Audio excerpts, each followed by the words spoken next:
በደቡብ ብሎም በመላ ኢትዮጵያ አስገራሚ ታሪክ ካላቸው ክለቦች አንዱ ወላይታ ዲቻ ማንም የዚህን ገናና ክለብ ታሪክ ቢያንስ በጥቂቱ የመስማት እድል ሳያገኝ አልቀረም። በ1987 ነው በወላይታ የሊግ እግር ኳስ የተጀመረው። በወቅቱ የወላይታ ዲቻ ከተማ ክለብ የሆነው ወላይታ ቱሳ ነበር። ወልማን በተዋናይነት ይመሩ የነበሩት የሊቃው ንጉስ የሚል ስያሜ የነበራቸው አልታያ አየለና ባልደረቦቹ አንድ ላይ ሆነው በ2002 ዓ.ም ወላይታ ዲቻን ወለዱት። በመጀመሪያ የውድድር ዘመን ዲቻ የወላይታ ዞን ክለቦች ዋንጫን በማግኘት ወደ ብሔራዊ ሊግ አደገ። በብሔራዊ ሊግም ያለ ሽንፈት ሻምፒዮን መሆን ቻለ።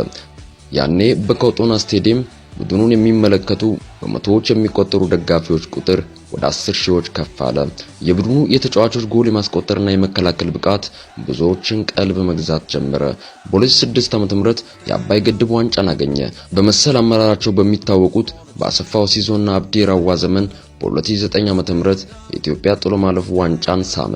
የኮቶናው አገር ክለብ ወደ አፍሪካ ክለቦች እግር ኳስ በገናናነት ብቅ አለ። የአፍሪካ ንጉስ የተባለውን ዛማሊክን በግብጽ ካይሮ ስቴዲየም ላይ አንበረከከ።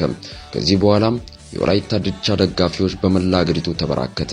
2006 ዓ.ም መልካም ዓመት ነበር ለወላይታ ዲቻ። በመጀመሪያ ፕሪሚየር ሊግ ተሳትፎ ተፎካካሪ ለመሆን የተጋባቸው ዓመት ነበር። በዛው ዓመት የአባይ ግድብ ዋንጫን በማንሳት ሻምፒዮን ለመሆን በቃ። ባየ ገዛኝና ጓደኞቹ ከፍተኛ አስተዋጽኦ አድርገዋል። ወላይታ ዲቻን በ2007 ዓ.ም እንደገና ሻምፒዮን ከሆነ በኋላ የዲቻ መልካም ዓመት እንደገና መጨለም ጀመሩ። ቦታቸውን እጅግ ላዘኑባቸው ዓመታት 2008 ዓ.ም ለቀቁ። በኮቶና ስቴዲየም የድል መዝሙር መስማት ወላይታ ዲቻና ደጋፊዎቹ ብዙ መጠበቅ መታገልም ነበረባቸው። በዚህ ጊዜ በደረጃ ሰንጠረዡ ከግማሽ በላይ ከፍ ማለት አቅቶት ሲማስን ነበር ወላይታ ዲቻ።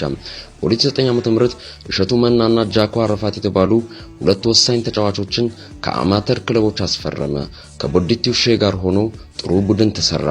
እናም የወላይታ ዲቻ የድል ማጣት ችግር ተቀረፈ። የሻምፒዮንነት ክብርንም አገኘ። እናም ታላቁ ክለብ ወደ መልካም መንገድ ተመለሰ። አንድ ዓመት በኋላ በአፍሪካ ኮንፌዴሬሽን ካፕ ዛማሊክን አሸንፎ በቀጣዩ ጥሎ ማለፍ በያንግ አፍሪካ ተሸነፈ። 2010 የዲቻ መጥፎ ዘመን ታሪክ ነው። ክለቡ ብቃቱን ማሳየት አልቻለም። አቋምም ወረደ። ይህ ብቻ ሳያበቃ ዲቻ ወደ ወራጅ ቀጠና አመራ። ከወራጅ ቡድኖችን ለጥቂት ተረፈ።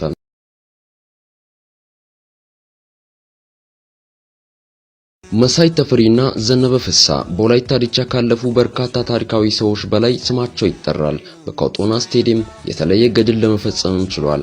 በተለይ የመሳይ ተፈሪ ስራ ደማቅ ነው ለወላይታ ዲቻዎች። ወላይታ ዲቻን በአገረ ኢትዮጵያ በምድር አፍሪካ ያንነቱን ለማስመስከር እንዲችል አድርገውታል።